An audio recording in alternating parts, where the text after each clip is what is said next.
Prêt pour l'impact, c'est la question que je pose chaque jour à une personnalité qui compte dans notre économie. Je reçois aujourd'hui Jean-Thomas Schmitt, bonjour. Bonjour Thomas. Bienvenue, vous êtes le PDG, le président du groupe Epner, entreprise familiale, c'est ça? Absolument. Qui vient de passer son premier siècle, si j'ose dire. C'était l'an dernier. Exactement, ouais. C'était l'an dernier, on vient de franchir notre premier siècle, comme vous l'avez dit. On espère repartir encore pour 100 ans. Voilà, ouais. Donc, alors c'est quoi le groupe Epner? Alors le groupe Epner, je vais essayer déjà de faire une fiche d'identité avant peut-être de décrire son activité et d'essayer de le faire de manière un peu didactique parce que au-delà du transport, on agit aussi sur la supply chain de nos clients. Bon alors d'un point de vue un peu fiche d'identité, on est une entreprise comme vous l'avez dit centenaire depuis 2025. Je représente la 4e génération d'actionnaires familiaux. On est encore une entreprise 100% familiale. On est à un chiffre d'affaires à peu près d'1 milliard d'euros. On a 3600 collaborateurs au sein du groupe. On est présent dans une dizaine de pays, même 10 pays, 8 en Europe et 2 en Afrique. Et 157 pays desservis, c'est ce que vous voyez, on va voir s'afficher ces chiffres. Hein. 157 pays desservis, alors l'ONU compte à peu près 200 pays, voilà, on en sert une très très grande majorité. Il y a des pays où on a plus de difficultés évidemment à avoir accès, soit en propre, soit à travers des réseaux de partenaires qui agissent avec nos process et nos méthodes, etc., et qui nous représentent dans ces pays, à la fois pour commercialiser localement et à la fois pour desservir la marchandise de nos propres clients. Alors, justement, c'est là qu'on en arrive à notre activité. Nous, on est un acteur qui agit sur l'ensemble de la chaîne logistique et d'approvisionnement de nos clients. C'est-à-dire que on fait de l'approvisionnement et du grand export à travers l'aérien et le maritime. On fait du stockage et de la préparation de commandes en matière logistique et on dessert le dernier kilomètre pour nos clients. Donc on propose des solutions adaptées à nos clients en fonction de leurs problématiques sur supply chain, à peu près sur l'ensemble de leur chaîne logistique, qui tient compte d'un certain nombre de critères et d'arbitrages en fonction du cahier des charges, le prix évidemment, les délais et justement, on va en parler aujourd'hui, les conditions environnementales dans lesquelles on traite ces envois. Évidemment, on va détailler vos actions en matière de RSE, mais vous l'avez dit, vous représentez la 4e génération de cette ETI, entreprise de taille intermédiaire familiale. C'est quand même... J'essaye de me mettre à votre place. Est-ce que c'est une responsabilité ou une perspective qui vous accompagne depuis toujours? Oui, c'est une perspective qui nous accompagne depuis toujours. Après, on a la chance d'avoir, justement, dans une entreprise familiale, le grand intérêt, le grand avantage, c'est qu'on travaille sur le temps long. Ouais. On a des actionnaires familiaux qui sont des actionnaires héritiers, très peu demandeurs de dividendes ou de rentabilité sur un capital. Donc, on peut se permettre de travailler sur des investissements très longs, ce qui est d'ailleurs très confortable en matière environnementale et sur les enjeux d'externalité positive de nos business, mais on y reviendra. Et donc, bah voilà, il y a eu un patient zéro qui était mon arrière-grand-père. Et puis ensuite, j'ai coutume de dire que mon grand-père est sorti du Bas-Rhin pour compléter l'Alsace. Mon père est sorti de l'Alsace pour compléter la France. Et moi, vous me voyez venir, je sors doucement de la France pour compléter l'Europe. C'est à la fois une responsabilité. Vous y préparez depuis quoi? Depuis l'adolescence? Non, pas vraiment. Parce que ça peut être une pression aussi. Écoutez, moi, j'ai eu la chance d'avoir une famille et un père qui ne m'a jamais mis de pression. Mon père, il avait ce laïus de dire tu fais ce que tu veux dans la vie, mais tu le fais bien. Si tu veux faire guitariste, tu fais ça proprement, quoi. Tu fais pas ça dans un coin. Et j'ai jamais eu cette pression-là. Je suis rentré dans l'entreprise parce qu'à un moment, il y avait la question de l'avenir qui se présentait. On n'avait pas encore, mon père avait pas encore décelé de champion dans la génération entre guillemets, dans la génération suivante. Et on avait un écart d'âge important entre mon père et moi. Moi, je suis rentré en me disant il faut que je sache si ça me plaît ou non, et si je suis taillé pour ça, entre guillemets. J'ai fini mes études à l'EDEC avec un master en finance. Je suis directement rentré dans l'entreprise. Là, on m'a collé un rôle de porte-serviette d'un directeur général. Je voulais très rapidement faire mes preuves. Ça a été fait. J'ai fait un parcours opérationnel dans l'entreprise jalonné plutôt de succès, on va le dire, qui m'ont permis d'arriver là où je suis aujourd'hui dès 2015 et de reprendre en fait le flambeau. Ça n'a jamais été une pression et moi je me vois pas comme quelqu'un qui porte une pression ou un capital patrimonial, je vois comme un porteur de témoin pour la 5e génération. C'est ça mon objectif futur. Alors, on va s'intéresser effectivement à votre action en matière de RSE, de responsabilité sociale sociétale des entreprises. Je vais vous citer. L'engagement environnemental et sociétal génère un cercle vertueux au sein de la chaîne logistique. Il suffit qu'un acteur s'engage pour que d'autres suivent. À quel point vous êtes le pionnier? Vous voyez ce que je veux dire? C'est-à-dire qu'il suffit qu'un acteur s'engage pour que d'autres suivent. Est-ce que c'est vous qui donnez l'impulsion? Est-ce que c'est d'autres, des clients qui vous mettent la pression? Ça peut marcher dans les deux sens. C'est une très bonne question. Et effectivement, où est la poule ou l'œuf? C'est toujours la même question. Effectivement, au sein des acteurs transport et logistique, nous, on a un peu la prétention de dire qu'on a été parmi les pionniers à entreprendre. On n'a pas été les seuls, évidemment, mais on a fait partie des pionniers. Mais c'est évidemment par la saine et amicale pression de nos clients et des chargeurs en règle générale qu'on a sans doute accéléré, ou en tout cas, on a anticipé. Mais il y a plusieurs acteurs qui jouent là-dedans. Vous avez évidemment vos chargeurs, vos clients, et puis vous avez d'autres parties prenantes. Moi, j'ai des actionnaires, 5e génération, qui sont déjà aux âgés et qui posent des questions parce qu'ils sont eux-mêmes préoccupés de l'avenir environnemental et de l'impact environnemental de leur entreprise dont ils détiennent le patrimoine. J'ai des collaborateurs jeunes comme moins jeunes qui s'intéressent à l'évolution de leur entreprise et de l'impact de leur entreprise. Donc on a une pression de l'ensemble de nos parties prenantes, y compris dans les financements, qui est assez sain, mais on l'a pas fait pour ça au départ. On l'a fait vraiment de manière un peu naïve, en se disant il faut vraiment qu'on anticipe ce mouvement. En commençant par quoi? En commençant par la recherche de la bonne technologie pour le faire et des bons moyens pour le faire. On a très tôt anticipé la feuille de route. Alors au départ, on a beaucoup misé sur le gaz et le bio-GNV pour transformer notre flotte, puis sur les biocarburants, au gré des évolutions de la fiscalité, de la réglementation, qui est souvent malheureusement trop focalisée sur les moyens et pas assez sur le résultat de la réduction du CO2. Aujourd'hui, on voit bien qu'on a une feuille de route toute tracée sur l'électricité. À mon sens, c'est un peu restrictif, mais il faut avouer que c'était sans doute utile aussi de mettre des impulsions pour permettre des débouchés aux producteurs de véhicules et de matériaux, etc. Donc, on a entamé de manière très agile cette trajectoire pour atteindre aujourd'hui 26% des envois qui sont livrés avec des véhicules divers ou des moyens verts, puisqu'il y a aussi la cyclo-logistique qui est incluse dedans, etc. Alors, parmi les leviers, donc il y a effectivement la flotte, on va dire, les véhicules alternatifs aux véhicules thermiques. Il y a aussi les sites logistiques. Absolument. Je crois que vous venez d'inaugurer un nouveau site dans le Grand Est, là, à Heurt. À Heurt, absolument. Bon, très bien prononcé. Bon, coup de bol. Et vous pouvez nous le décrire et en quoi il est peut-être plus vertueux, je mets des guillemets, j'aime pas trop l'expression, mais que d'autres sites plus anciens? Oui, alors dès qu'on construit un site, évidemment, on fait très attention à ce que les émissions de CO2 qui sont liées au bâtiment soient immédiatement réduites. Nos anciens sites, l'isolation n'est pas bien faite, on a assez ouvert à tous les vents, les portes de quai se ferment pas bien, donc voilà, il y a forcément des questions de chauffage, de luminosité, de luminaires qui sont utilisés, qui sont plus anciens, etc. Et donc un site comme celui-là voit immédiatement... On peut cocher les bonnes cases. On peut cocher immédiatement les bonnes cases, by design, pour reprendre un anglicisme, c'est-à-dire que vraiment dès le départ, on inclut les LED qui sont évidemment moins consommateurs, on peut inclure des isolations, la GTB, etc. et un meilleur pilotage. Mais effectivement, les sites logistiques sont extrêmement importants pour nous. Il faut quand même avoir en tête que nos émissions de CO2, entre scope 1, scope 2, scope 3, se répartissent de la manière suivante. Scope 1, c'est-à-dire notre propre production de transport, c'est 2%. Scope 2, c'est-à-dire les bâtiments, c'est 1%. Et 97% pour le scope 3, c'est-à-dire l'ensemble de nos fournisseurs, compagnies aériennes, compagnies maritimes, transporteurs, etc. Donc, d'où l'importance de la chaîne logistique, ce que vous disiez, le cercle vertueux, et que tout le secteur s'y mette. Est-ce que c'est vrai?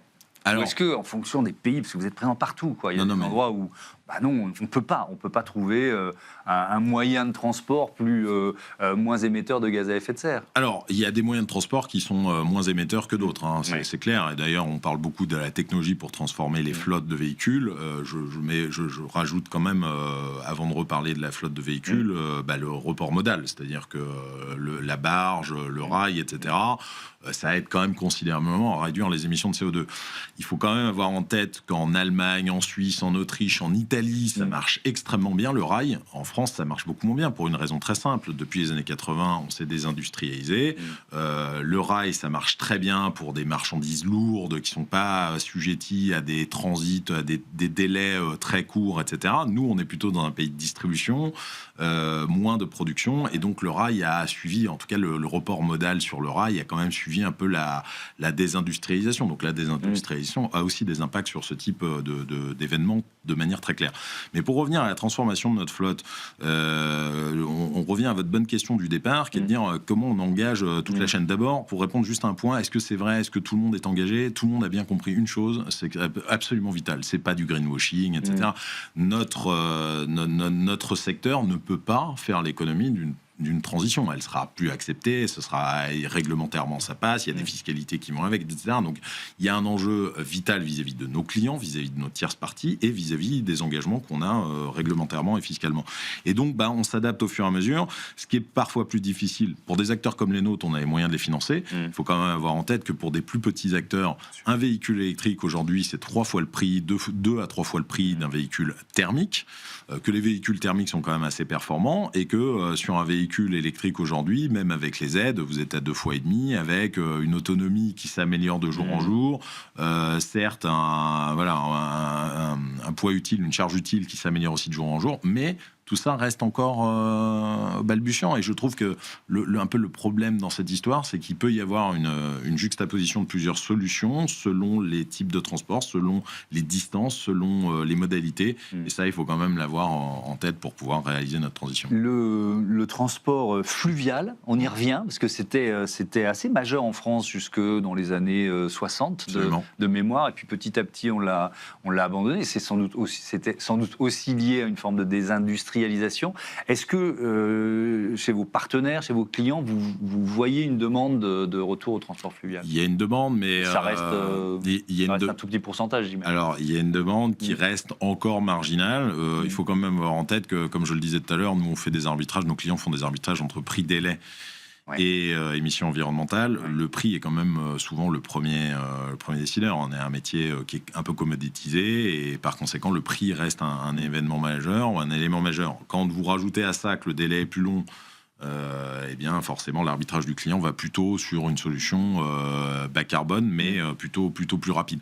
Donc il y a une demande d'études très forte, mais il y a encore des freins, notamment coûts et délais, qui sont significatifs. Alors on parlait des clients à votre place la semaine dernière. Il y avait l'un de vos anciens clients, François Carayol, qui est le patron, le PDG du groupe Labrosse et Dupont. Alors une question très directe, la voici.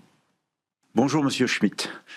Nous avons collaboré avec Epner pendant des années et il y a une dizaine d'années à peu près, vous nous avez expliqué que nous étions un client qui était plus rentable pour vous et on a cessé notre collaboration. Alors que Labrosse et Dupont est une entreprise formidable qui a des clients dans toute la France. On a plus de 6000 clients qu'on livre régulièrement et je pense qu'on est une vraie entreprise de fond de panier, comme on appelle, pour une messagerie comme la vôtre qui a un rayonnement et un réseau national. Alors, quand est-ce qu'on retravaille ensemble?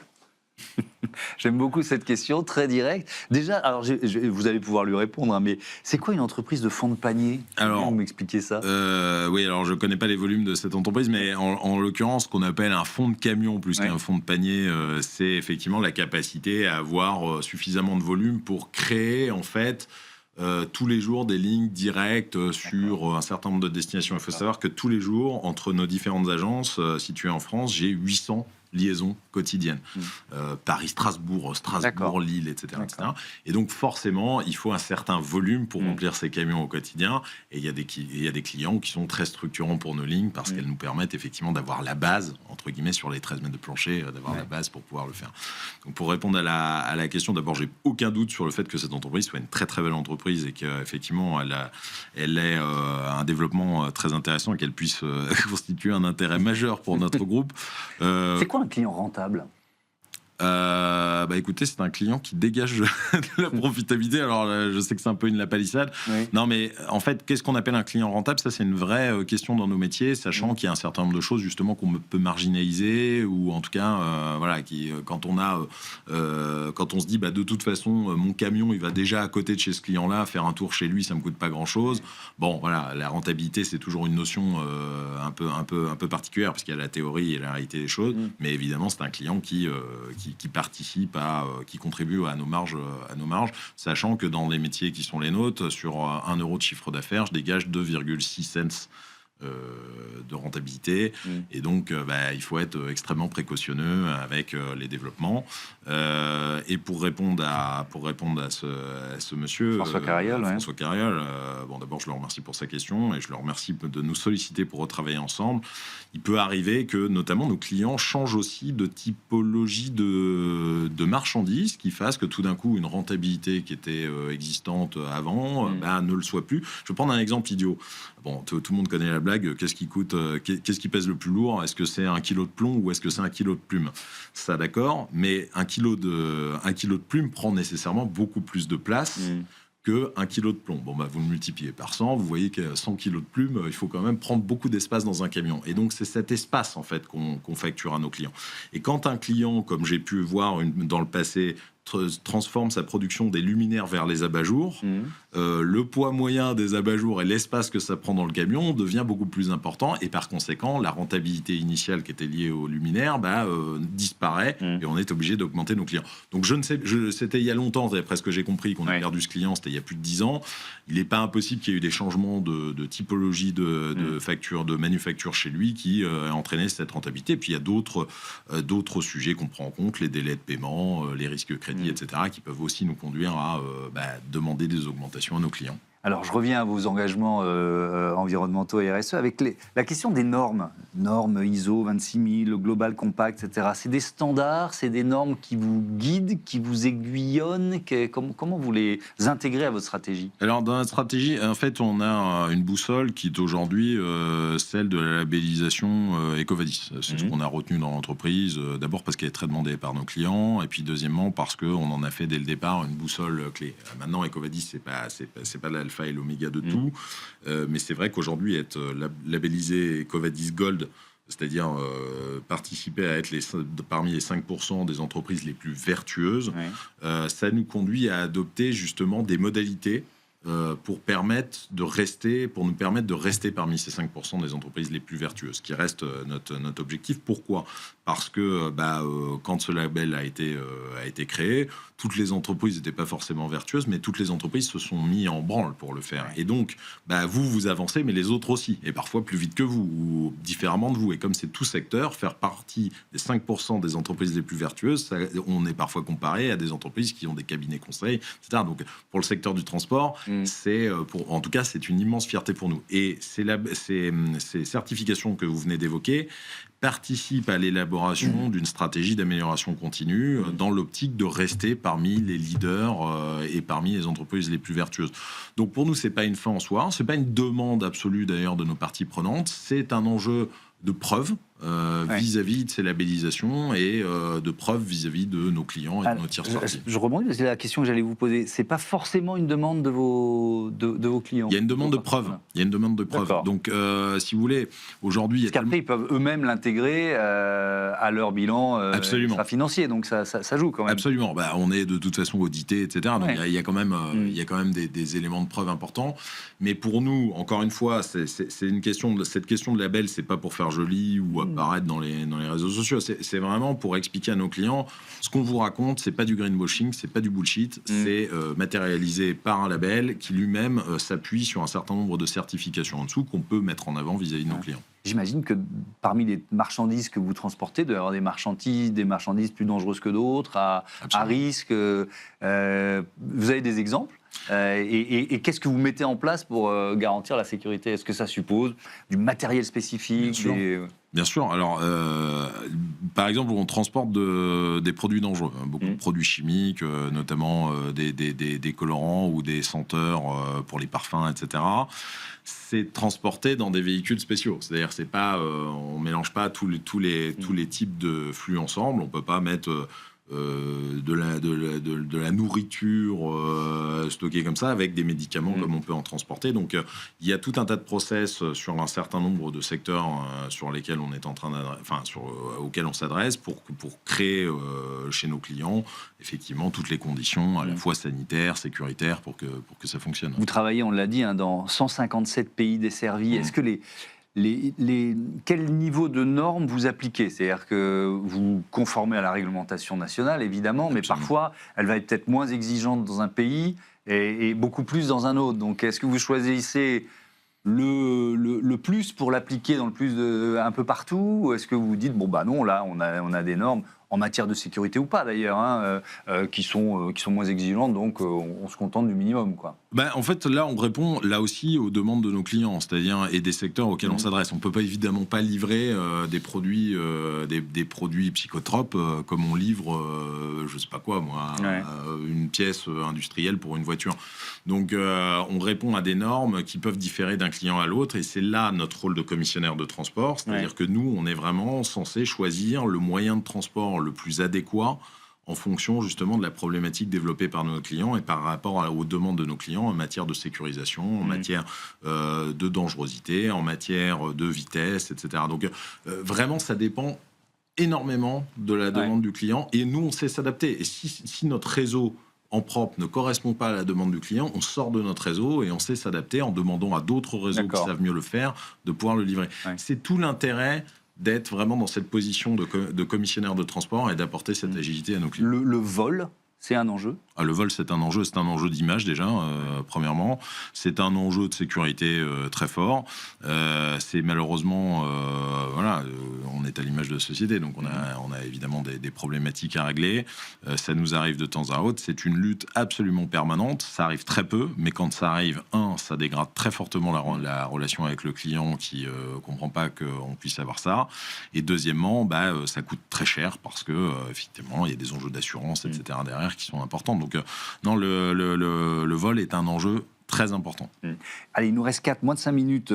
Je voudrais quand même qu'on parle du secteur en général, parce que vous présidez l'Union des entreprises transport et logistique. Est-ce que c'est un secteur qui va bien malgré ce contexte? Alors, on ne va pas rester franco-français, là, parce que, effectivement, il y a les incertitudes politiques et donc économiques en France, mais on est dans un contexte géopolitique tellement fracturé que ça ne peut que impacter un secteur comme le vôtre. Alors, ça impacte le secteur de différentes manières. Le transport et la logistique, c'est pas un tout monolithique, etc. Il y a évidemment des zones où ça se passe très bien pour ceux qui ont la chance d'être implantés à l'extérieur. Donc, je vais me concentrer parce que mon syndicat défend les transporteurs en France. En France, c'est plus compliqué. L'activité logistique est très inférieure à sa moyenne de 2022. Donc, il y a une activité qui est en difficulté. Le transport routier de marchandises a vu l'année dernière un nombre de défaillances records se produire, avec pas loin de 7 défaillances par jour. Donc, on est quand même sur des niveaux très, très élevés, qui est un record depuis la fin des années 90. Donc, on est quand même dans un secteur qui, je l'ai dit tout à l'heure, dégage des faibles marges. Pas seulement parce que on n'est pas efficace, mais parce qu'on a une pression, notamment de la fiscalité de production, qui est extrêmement élevée. On a une pression des normes qui est extrêmement élevée. Donc voilà, il y a quand même beaucoup de choses qui participent à la difficulté de notre secteur.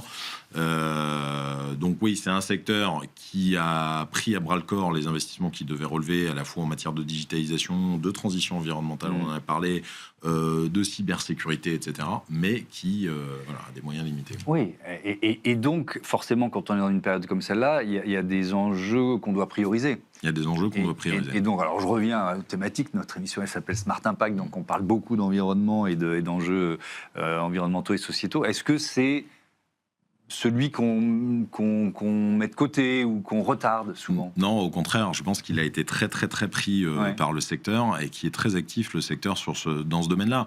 Mais quand la France invente ses propres règles, qu'elle dit voilà, on va créer une trajectoire d'électrification en sortant complètement des abacs que nous impose l'Europe, etc., en privilégiant une logique de moyens plutôt qu'une logique de résultat, en mettant de côté le report modal, en mettant de côté tous les biocarburants, en augmentant du jour au lendemain la fiscalité des biocarburants, en la multipliant par 3, alors que les gens ont fondé leur stratégie de transition environnementale sur des données qu'ils avaient à l'instant T, qui sont remises en cause dans une logique budgétaire l'année suivante.